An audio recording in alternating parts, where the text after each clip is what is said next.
In Brentwood, in the home of Rob Reiner and his wife Michelle, something happened that is hard to take in precisely because of its everyday impossibility.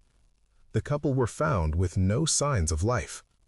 Their daughter, Romy, was the first to discover them. Emergency responders arrived. This was around 3:30, and could do nothing but pronounce the deaths of a 78-year-old man and a 68-year-old woman. According to press reports, the circumstances point to a criminal nature to what occurred. The Reiners had been together since 1989. Then comes the part that always rankles in its uncertainty. The investigation is ongoing. There are no publicly confirmed charges at this moment, yet the information ecosystem is already pulling the story towards specific names. In the reporting, Nick is mentioned, their son, a man with a long history of addiction. Several sources claim that he may be involved in what happened. And this is where it matters to stop and choose a tone. One can turn this into a hunt for details. But there is another, more honest question. Why, even where there is money, influence, access to any kind of help, and the discipline of maintaining an image, human life remains fragile? And why the death of a man whose films taught us how to speak about love, friendship, conscience, is received not as someone else's story, but as an unpleasant reminder. No degree of success cancels out pain, and a name in the credits does not protect you from what happens at home. About Rob Reiner, the easiest thing to say is the simplest. He made hits. But that explains nothing, because his contribution lies not in successful projects, but in the fact that several times in a row he touched the raw nerve of his era, and did so without hauteur, in a way that allowed cinema to remain a conversation, not a lecture. Take The Princess Bride. It is not merely a fairy tale, and not merely a parody of a fairy tale. It is a film that taught an entire generation to treat romance intelligently, to love, yes, but not lose one's sense of humor, to believe in a miracle, yes, but to understand that any grand words must still sound human. In that story, tone matters most. Tenderness without syrup, irony without cynicism. That is why people return to it not as a children's amusement, but as something that, oddly enough, grows up alongside the viewer. And then there is When Harry Met Sally. Reiner did something rare, a romantic comedy in which the main special effect is dialogue. Not fate brought them together, not passion explains everything, but people sitting and talking, awkwardly, comically, sometimes with an honesty that is almost uncomfortable. That film anchored in pop culture the idea that relationships are built not on gestures borrowed from advertising, but on the ability to bear another person close by, with their habits, their fears, their ways of defending themselves and striking back. And if half the genre later began to imitate its cadence, it was not because the jokes were good, it was because the truth was recognizable. He also had another, exquisitely precise territory: friendship and growing up. Stand By Me is constructed so that the adventure is only the outer plot, while the real action takes place within, the moment a child first understands that the world can be cruel and that adults are not all-powerful.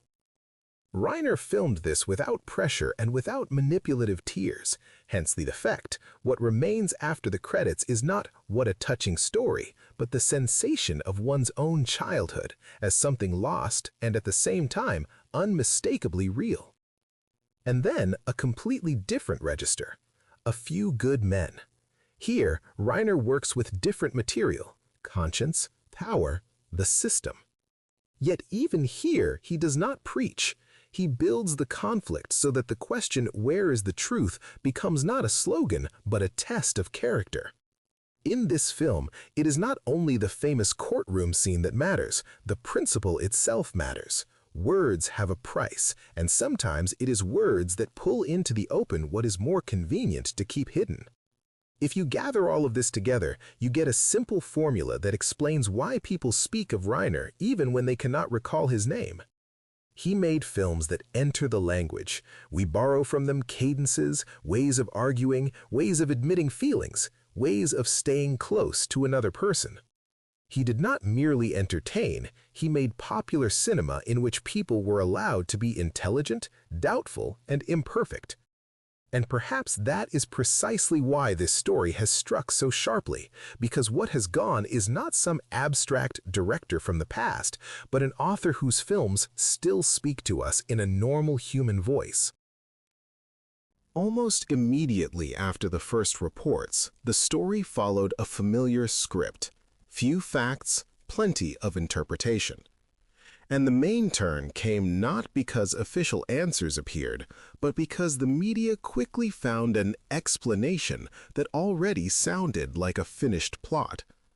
In the coverage, Nick's name, Rob and Michelle Reiner's son, surfaced almost at once. From there, everything unfolded by inertia. Some pieces spoke cautiously, in the language of conjecture and sourced attribution. Others were far more assured, as though the conclusion had already been reached. At the same time, what had long been known was brought back into view. Nick had struggled for many years with severe addiction, and the family, it seems, had lived with that for more than a year. And here it is important to understand what is happening at the level of perception. When addiction is present in a story, it becomes a convenient cause. Short, legible, emotionally charged. It allows the audience to close their anxiety quickly. So, that's why it happened. But that is precisely what makes it dangerous. Addiction does not stand in for an investigation, does not automatically explain a specific act, and does not make any version true simply because it is psychologically convenient. So, in this chapter, we fix only the frame. Nick's name appeared in the media picture almost immediately, and with it came a typical set of social reactions. From there, the question is no longer for sensation, but for us. Why we latch so quickly onto simple explanations when confronted with someone else's catastrophe, and how easily a conversation about addiction becomes a public verdict before anything official has been said. Nick Reiner is an awkward figure for any discussion, because the moment you say his name, the narrative immediately tries to turn itself into a ready-made genre. The bad son, a family secret. It was always heading this way. But genre is a way of closing a subject, not understanding it. And the only thing to understand here is how life is arranged when other people's expectations appear before your own desires. Nick grew up in a family where other people's expectations arrive before your own desires. When your father is a famous director and your mother an actress, the world decides in advance who you ought to be and what you are obliged to look like. People cope with that pressure in very different ways. From the outside, it looks like winning the lottery. You have access, opportunities, connections, the right environment. But inside, a different arithmetic often applies. You are not simply loved, you are compared. Not necessarily out loud, not necessarily with malice, sometimes even with pride, but comparison still becomes the air. You walk into a room and people see not you, but the surname, and the surname is already a biography you have not yet lived. It has been written that when he was young, Nick tried his hand at screenwriting. That is, he tried to do something of his own, and this is the crucial point. In such families, it is very easy to fall into a trap of two roles that are equally heavy. Either you are a continuation, and then any work you do is perceived as a parent's shadow, or you are not like that, and then it is as though you are betraying the family story. In both cases, it is hard to hear yourself. Then comes what people dislike speaking about carefully, because the conversation is instantly turned into a moral. Addiction is not about weak character and not about being spoiled. It is often about an attempt to switch off constant strain, at least for a while, to stop feeling, to stop expecting a blow, to stop living in the mode of an internal examination. When there is not silence inside you but endless noise, the temptation to turn it down becomes very understandable. And here one of the most irritating myths appears, that money and connections should save you automatically. They can buy treatment, They can buy a pause, they can buy privacy for a time, but they do not buy resilience.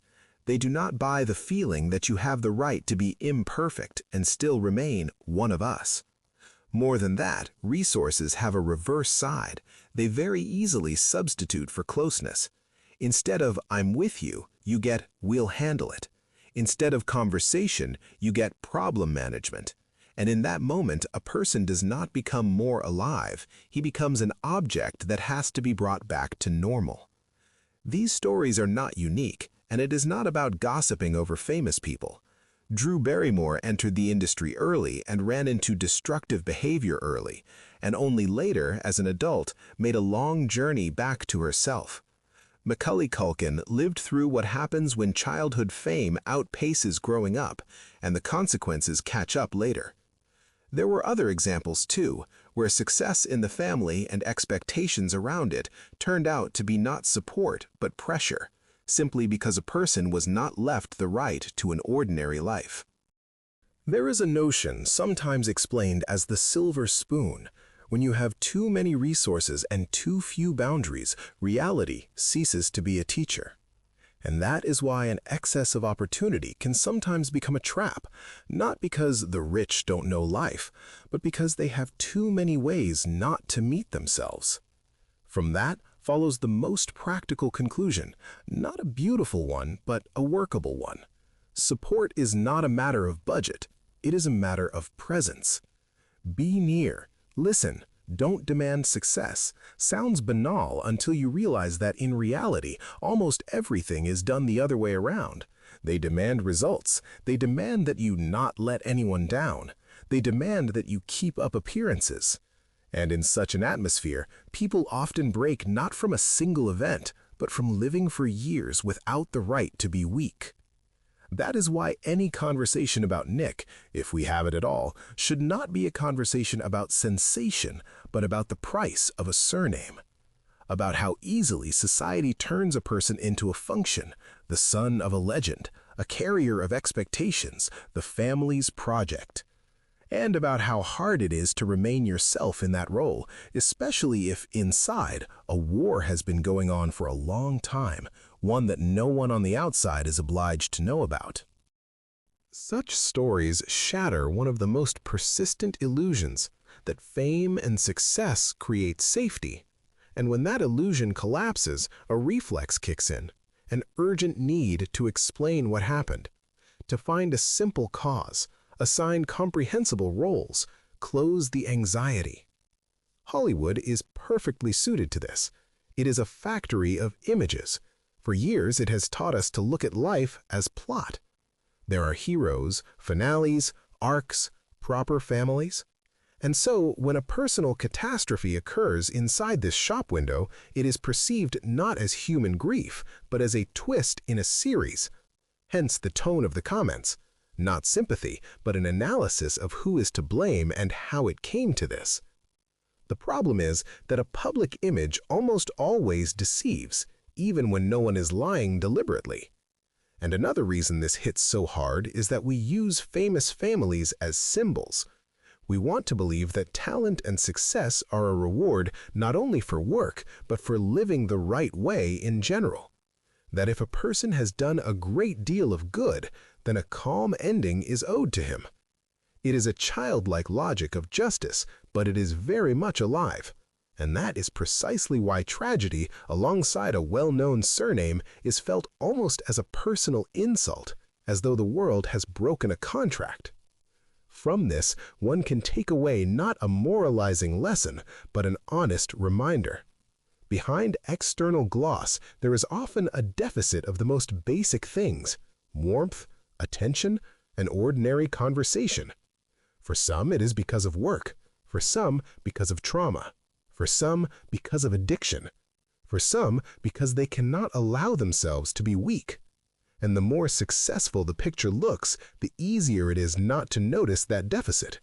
So, if we keep discussing such stories, it is not for the sake of myth and not for the sake of scandal. It is in order to remember a simple thing. A famous surname does not cancel out human problems, and someone else's personal catastrophe is not material for entertainment, but a reason to speak about what truly breaks people. Not the absence of money, but the absence of support and closeness. People will talk about Nick a great deal now, and, most likely, with too much certainty. Most likely will become the commentator's favorite phrase. Most likely it was him, most likely it wasn't him. Most likely this explains everything.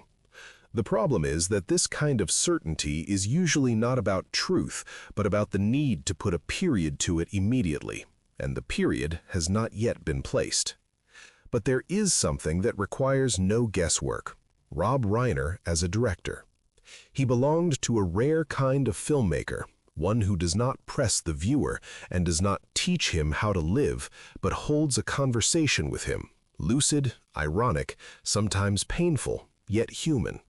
His cinema rested not on performative importance, but on respect for intonation, how a line is spoken, where a pause is held, the moment the funny suddenly becomes serious, and the other way around.